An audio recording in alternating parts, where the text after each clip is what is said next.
You also made a big splash while you were at WDFN The Fan for your coverage of the. Look, you guys had Stoney and Wojo, you had Greg and Jamie, and then you had the sports doctors. Not to mention, the Parker and the Man show later on. But you specifically made a huge splash for your coverage of the Red Wings, their Stanley Cup run. I believe that the Red Wings had a lot to do with that station's early success because they were so good. Talk about your relationship with the Red Wings and how that impacted that station. I don't know, and I guess I should spit in a tube or do, Ancestry.com or Me in 23, whatever it's called, because I think I must have some sort of Canadian blood in me. I always loved hockey, but my mother loved hockey. She really loved hockey, and my Uncle Jack, as a matter of fact, I think in the foreword to What It Means to Be a Red Wing, or now called Red Wing Nation, the book that Kevin Allen and I wrote, I talk about it. My real first memories of watching hockey, I don't know if it was on Channel 9, but it was black and white, and they would join Red Wing games like in the second period. Yeah, I remember that. And my mom and my uncle Jack, my dad's brother, would watch these games, and I started to fall in love with hockey. And one time, my one cousin Agnes, or Ag, was in the hospital, and she shared a room with Ron Harris's wife, who was a Red Wing defenseman, I'm pretty sure, Ronnie Harris. And I can remember that Ag said, well, my cousin, he's such a huge sports fan, but he loves the Red Wings. And Ron Harris gave me an autographed picture of himself.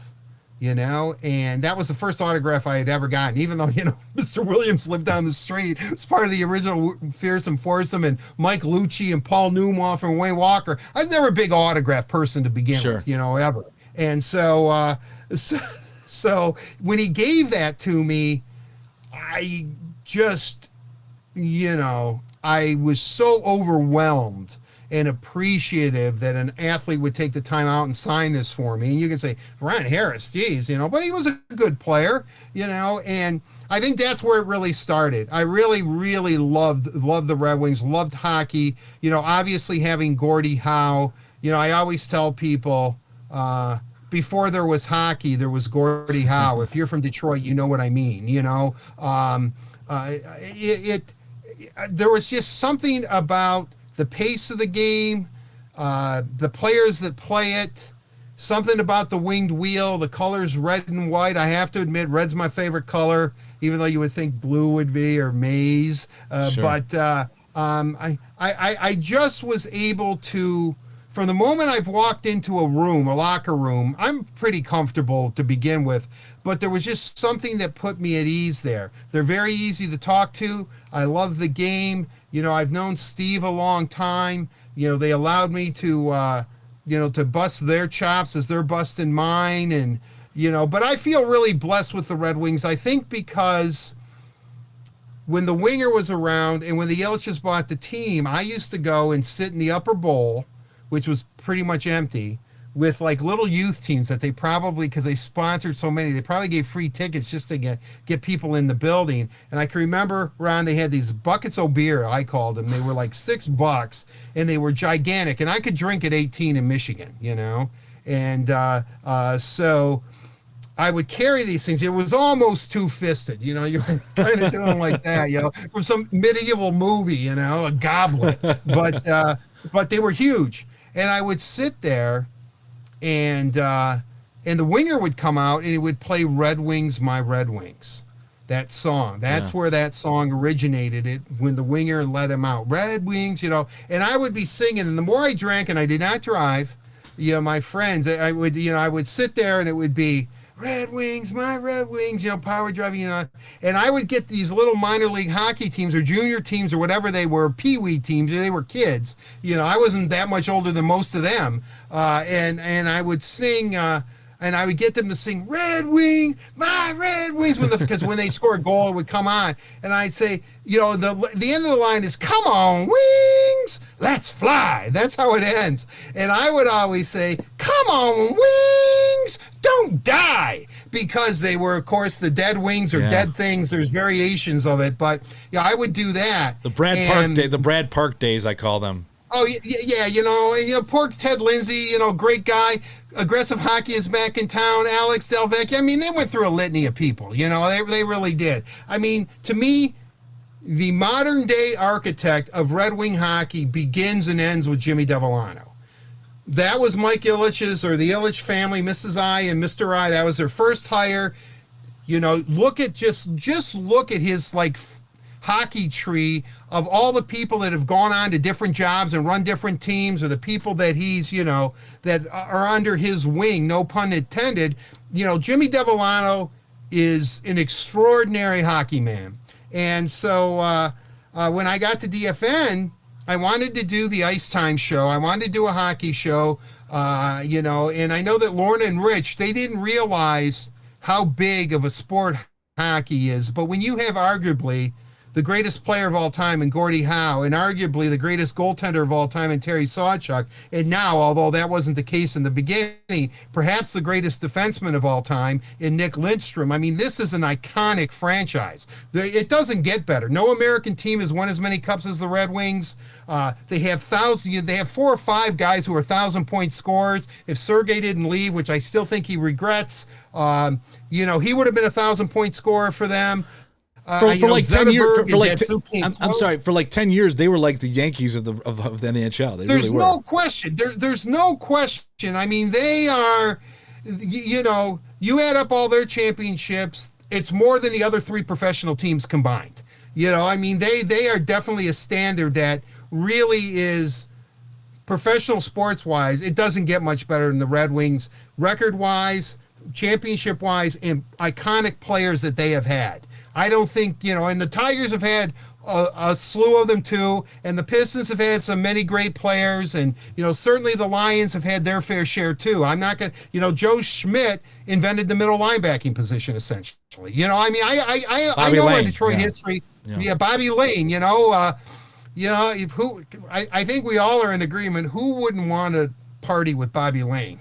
I mean, that sounds like that would have been a memorable time. We probably would have been arrested, for sure, but it would have been fun. Yeah.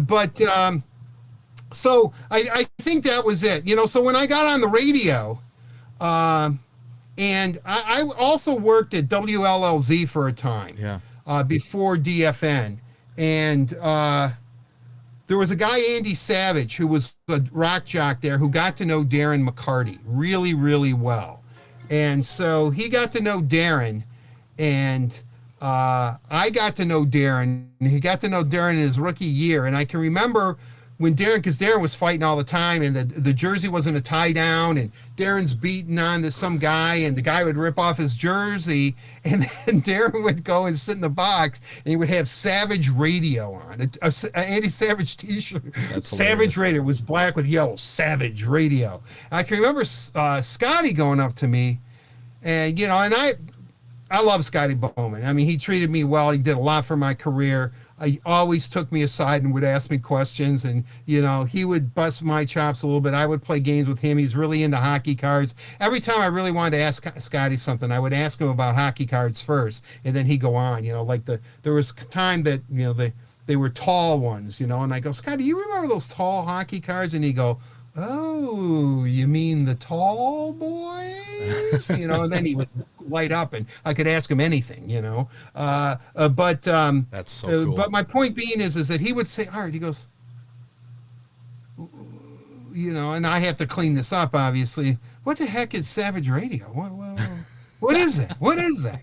What is that? And I said, well, it's a radio show, I think Andy actually went to Darren's wedding back then in the day. So I got in right there. And then when a lot of these guys, Draper's first day as a Red Wing, Tim Taylor's first day as a Red Wing, all the draft picks, got to know the Russians really well. I was working for Michigan Hockey Magazine back then too, and I was writing feature stories. So I really got to know them. I got integrated with them. And I really feel, because I would do that show, and then I would do the pre and post game show. My thing at WDFN always, and I would tell them this, I know we don't have the team's rights, and we're never probably going to get them.